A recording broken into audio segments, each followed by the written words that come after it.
I never imagined that something as simple as a fiber optic cable would lead to one of the biggest battles of my life. My name is Jake, and my family has owned this farmland for generations. It was more than just land to us, it was our legacy, our history, and our future. But the local HOA didn't see it that way. One day, while walking my fields, I noticed something unusual. The soil had been disturbed, and there were fresh trenches running through a portion of my land. At first, I thought maybe some animals had been digging, but as I walked further, I found something shocking. Fiber optic cables had been buried right through my property. Someone had come onto my land, dug up the soil, and installed infrastructure, without my knowledge or permission. I was furious. Who would do something like this? I started making calls, trying to figure out who was responsible. After some digging, I discovered that the local HOA had partnered with a telecom company to install high-speed internet for their new subdivision. They had assumed my land was unoccupied and decided to take matters into their own hands. I immediately reached out to the HOA, expecting an apology and a solution. But instead, I was met with arrogance. They told me that I should be grateful because their project was improving the community. They dismissed my concerns as if my land didn't matter. That was their biggest mistake. Instead of letting my anger get the best of me, I decided to be smart about it. I contacted a different telecom company, the same one that had originally approached me with an offer to lease my land.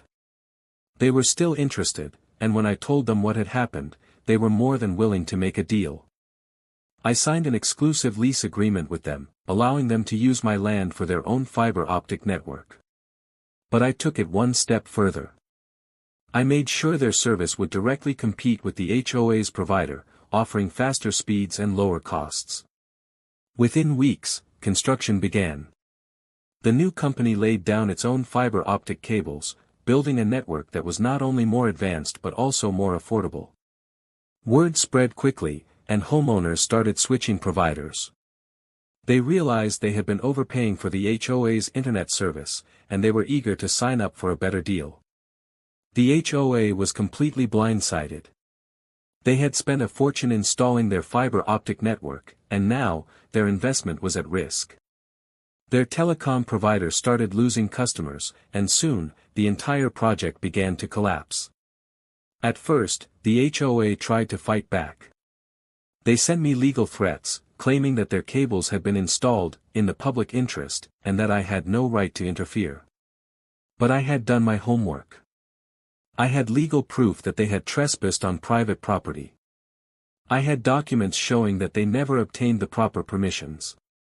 When the matter finally went to court, the judge didn't hesitate to rule in my favor. The HOA and their telecom provider were found guilty of trespassing and were ordered to remove their cables at their own expense. On top of that, they had to pay me damages for unauthorized land use. By the time it was all over, the HOA had suffered a massive loss.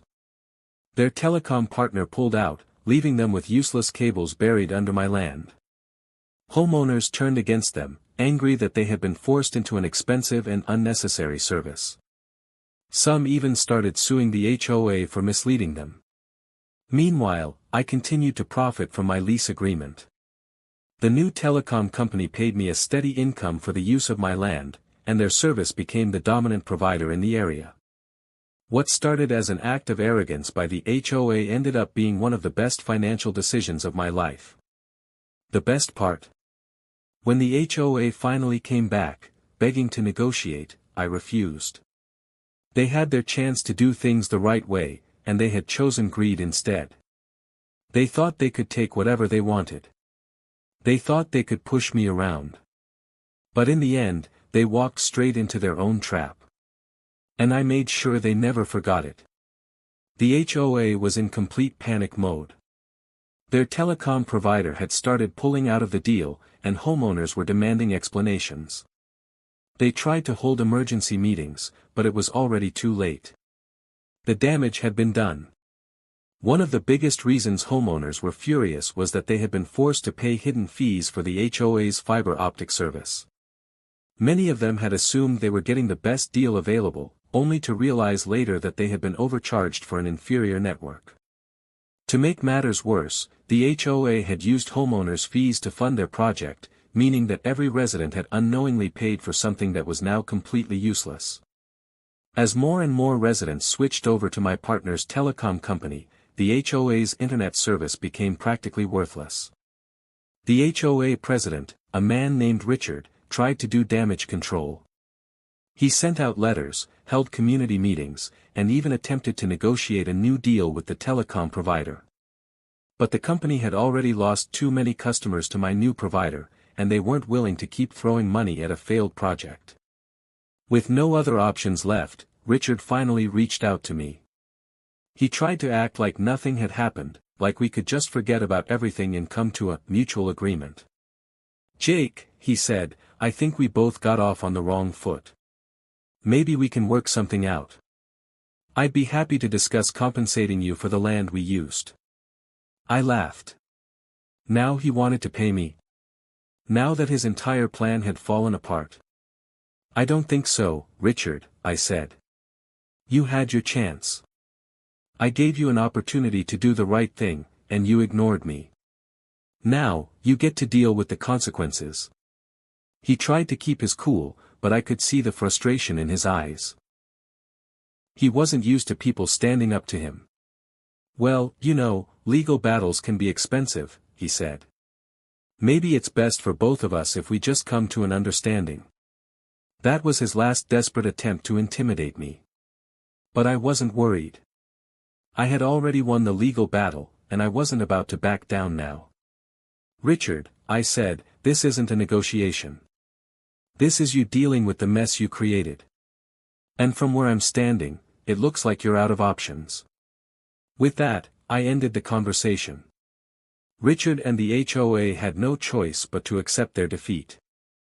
A few months later, the HOA was hit with multiple lawsuits from angry homeowners. They had lost the trust of the community, their fiber optic project had failed, and they were forced to admit that they had illegally used my land. As for me, I continued to collect payments from my lease agreement with the new telecom provider. The money kept rolling in, month after month, while the HOA scrambled to fix their reputation. In the end, they had no one to blame but themselves. They thought they could take my land without permission. They thought they could push me around. But they learned the hard way that some people don't back down. As time passed, the fallout from the HOA's failed fiber optic project only got worse. Homeowners began filing complaints, demanding refunds for the hidden fees they had been charged. Some even took legal action, claiming they had been misled into paying for a service they didn't need. The local news caught wind of the controversy, and soon, the HOA's mismanagement was being discussed all over town. Reporters interviewed angry homeowners who felt betrayed, and the story spread like wildfire. The negative publicity made it impossible for the HOA to sweep their mistakes under the rug. Richard, the HOA president, tried to save face, but his reputation was ruined.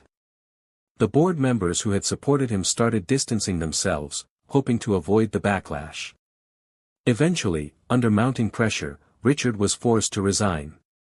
But the damage had already been done. Meanwhile, my telecom partner continued expanding their services, attracting even more customers. The new fiber optic network I had helped establish was thriving, and I was earning a steady income from the lease agreement. The deal had turned into one of the best financial decisions of my life. I had taken a situation where I was being wronged and turned it into a long-term victory. The HOA had underestimated me, assuming I would just accept their actions without a fight. Instead, they walked right into their own downfall. And I made sure they never forgot it. The best part? The cables they had illegally laid through my land remained buried underground, completely useless.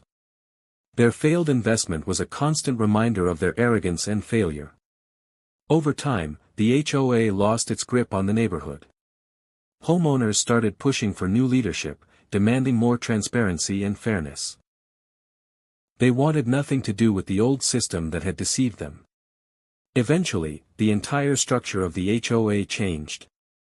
New board members were elected, and policies were put in place to prevent anything like this from happening again.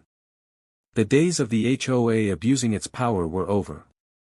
As for me, I enjoyed watching it all unfold. I had stood my ground, fought back against those who thought they could take advantage of me, and won. And in the end, justice was served.